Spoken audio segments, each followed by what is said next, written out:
What's up, everybody? It's Josh here with Zero Gravity. As you very well may know, there's non-stop good news coming out from Palantir. It's almost too much to cover in a weekly format or even a day by day. So I'm gonna do my best to go over all the great stuff that's happened this week. And then here at the end, I'll go over more of a technical analysis and stuff on the stock, where I think it currently is, where it'll go tomorrow, and possibly what we could see in the next week. So before we get started, I want to say thank you to each and every one of you. I think today, or possibly today, I think I might hit 100 subscribers. I'm pretty excited about that, as this was something I got into just for more of myself rather than everybody else. I wanted to spread some of my knowledge and try to help some people out. So if you can, please smash that like button. I would appreciate it very much, and let's get this rolling. So first off here, all right, so Palantir just put a huge 4% of their cash reserves into Lilium. Lilium is set to go public via SPAC, Quell. Lilium just also revealed their new 7-seater electrical vertical takeoff and landing jet. If you look into this company, you'll see that there is nonstop good news after good news after good news with this company. It seems to be growing very aggressively and very smartly. There's a few cool things I thought about the company. One is just the ability to be able to take off and land from a very small runway or space. They don't need an actual airport runway to take off. So this is going to make it be able to be a lot more mobile and be able to be used more in a city type atmosphere. A few other good things I had found on here is if you look into the company and the board of directors here with the company, one of the members is Tom Enders. Tom Enders is a former CEO of Airbus. Absolutely huge to have on the board here. And also one of the big things I thought for Palantir is, if you look into Palantir, they did a lot of work in the past with Airbus. So I think there's a strong relationship there between probably Karp and Enders. So I'm hoping we'll be able to use that to our advantage in the future moving forward with Lilium. Next on the list is Sarcos. Once again, Palantir did the same thing. They did a nice large pipe investment into this company, and this company is extremely amazing. Just looking into here quickly, you'll see that there's a lot of different stuff that they're working on, whether it be human assisted or robotic alone equipment. They're also working on a lot of AI equipment, and I think that's a lot of times where the Palantir is going to come in to be able to assist and help these guys out, to be able to analyze and interpret the data that is coming in, to be able to send back out to the equipment to make informed decisions. This company has over 25 years of research and development going into it, and they have quite the product line already.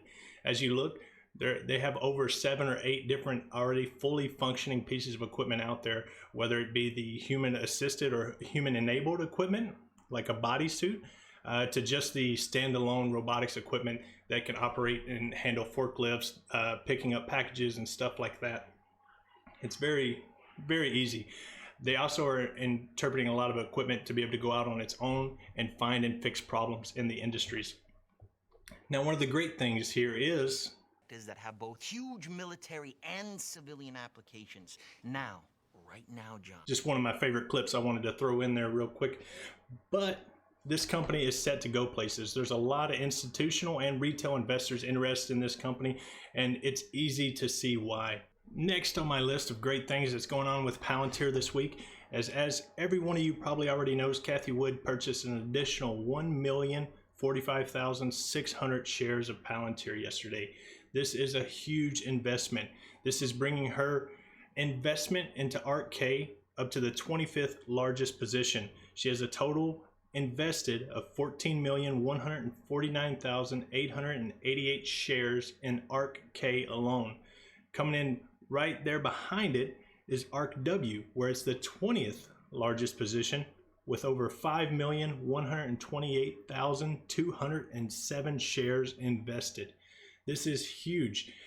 She has once again proven that Palantir is one of her strongest conviction stocks, and definitely for me, it's a huge sign of confidence.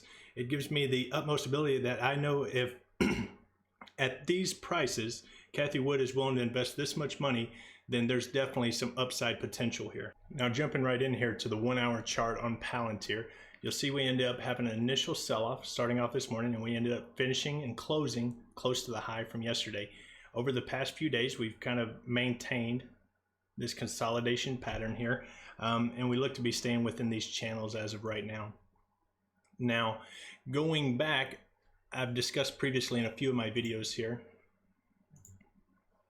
that I think this movement here, which is about a 25% drop in the stock, is very similar to this position here, running up until demo day, which, 2 to 3 days prior to demo day, we had a huge run.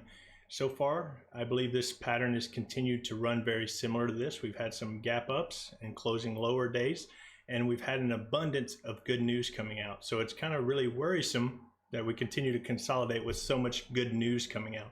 But I honestly think that we're getting close to just recovering and bouncing back up. We just need the right and perfect catalyst to set us up for success there.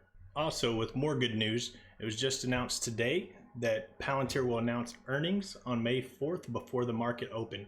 So from now until May 4th, I don't know if I said March or May there, but May 4th, we have the DoubleClick event on April 14th, and then we are going to have earnings. Now, these earnings are going to be very important, as a lot of investors are expecting Palantir to actually turn a profit. Now, me personally, I'm not too worried if they turn a profit or not.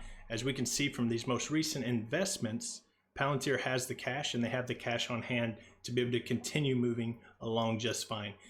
They're actually making positions and setting themselves up for success in the long run over worrying about short-term capital gains. It's one of the reasons I'm investing in Palantir, one of the reasons I will continue to invest in Palantir. But over the next few days, if we continue on the same trend that they continued on last demo event, then I would expect, as I posted in my previous videos here, that we are getting ready to make another huge push up here.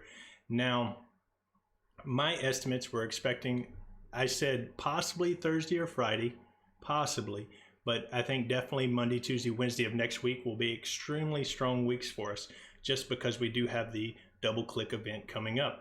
And there is always going to be more and more positive news out there. We have rumors of AT&T, Facebook, Verizon. The list just goes on and on and on of all the companies that Palantir is expected to be working with, but a lot of those contracts aren't formally announced. We have a big focus on the government contracts have to be publicly released. That's why everybody knows about them. A lot of the private contracts we won't know until we see these earnings reports.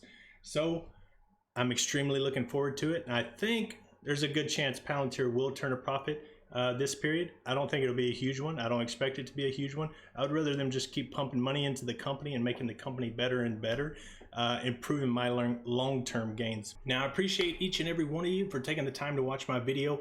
If you enjoyed any of the content, you learned anything, I'd appreciate it very much if I could get a subscribe and a like. I'm trying to get over 100. I appreciate it very much, you guys. Y'all have a great day, and I'll talk to you soon.